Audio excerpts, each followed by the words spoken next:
What's going on, guys? Bart here with Tully Television, and today we're going to be getting into part 4 of 5 of the King the Conqueror limited series.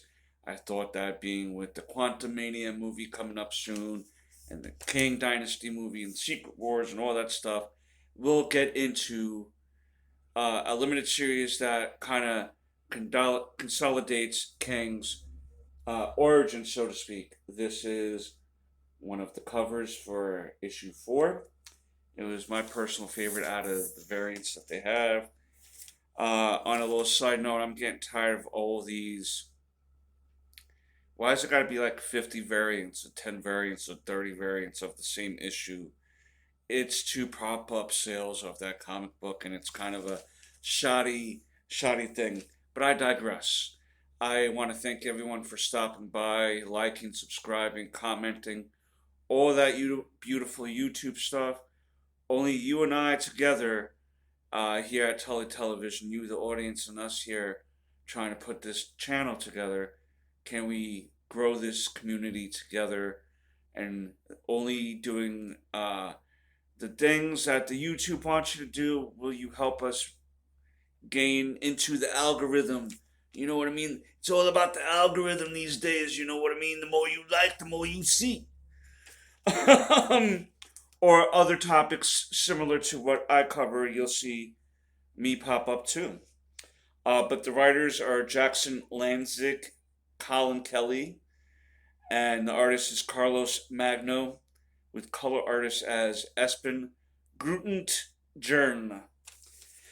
Now, this particular issue picks up on Nathaniel going back to take Ramatut's place after disposing of him, and he once again comes across Revonna, Renslayer, who he thinks is the greatest love of his life, or is destined to be the greatest love of his life. When hearing it from other versions of Kang or of himself.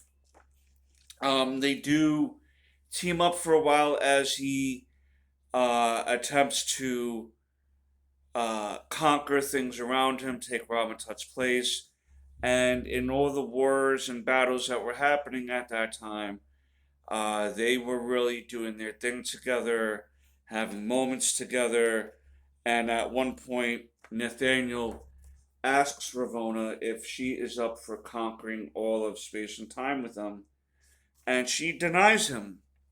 She denies him because she feels like he thinks he has to be with her because it's his destiny, as opposed to her just taking it as a moment in time that they shared and enjoyed each other's presence, but doesn't necessarily have to be this uh, time spanning love story that he thinks that this particular love story is.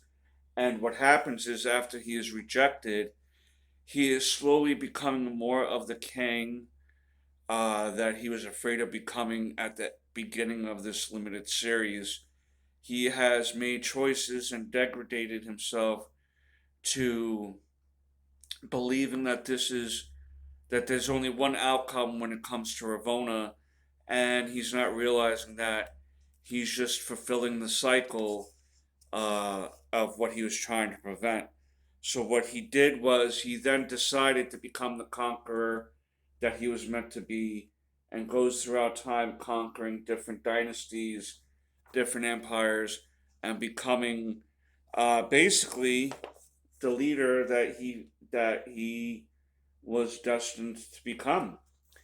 And as time goes on, we realize that he's still looking for Ravonna after all these years, and he feels that his forces have finally come to bring that destiny together, but through a traitorous member of his crew, he winds up killing Ravonna. As he was trying to kill Kang, he accidentally kills Revonna. He teams up with the Avengers, becoming the hero he feels like he should have been. But the love of his life dies. and he notices himself, his future self, and his younger self that he once was being there to witness that last nail in the coffin that becomes Kang. You know, that hammer before it strikes. He's still Nathaniel Richards, but once Revonna officially dies in front of his face by those he had trusted the most, while fighting those who helped him in the long run, um, he lost everything. He lost himself. He lost his love, and he then became the thing that he was destined to avoid. And little does he know that, you know, his quest to keep bringing Ravonna back or meeting her throughout time, and he's tired of meeting her throughout time now. He's going to try to revive her. It seems like on that last panel, uh, but we all know that when we try to force the issue with things, it normally doesn't go the way we're anticipating. And it's crazy how we can see this limited series play out. How sometimes life in our own real life can work out. That we try so hard to push something, uh, whether it be a relationship, a job, or something that's not working. Trying to put that square in the circle hole and hammering it in, you're going to cause the troubles that you're trying to avoid, and you're going to be your own ruination of what you're trying to accomplish. And that, I think, is what's happening to Kang in this limited series. We see him fully wanting to be someone who he feels can be a betterment to mankind, and he wants to be able to push mankind to even greater heights initially. And he thought that being he knew what was going to come through the older Kang coming back in time and telling him that he would be able to avoid the pitfalls that he himself would face in the future. And it's it kind of is a thing of, is everything predetermined, or do we have free choice? Do we have free will to do something that we know we're going to do at a particular point in time? Can we avoid doing that, or is it always just destined to happen in the grander fabric and tapestry known as life? And I guess it's a great topic to debate. I personally think that's a little bit of predetermination and free will. We have the free will to eat whatever breakfasts we want or work at any job if we could, or hopefully have the freedom to make some of these choices that we want to make. But I feel like some other things are really just meant to be in our life as they are. And it's not so much accepting the lot in life that you have, but to accept the lot of life that you have, but know that there's always room for adjustments to be done and to be worked on.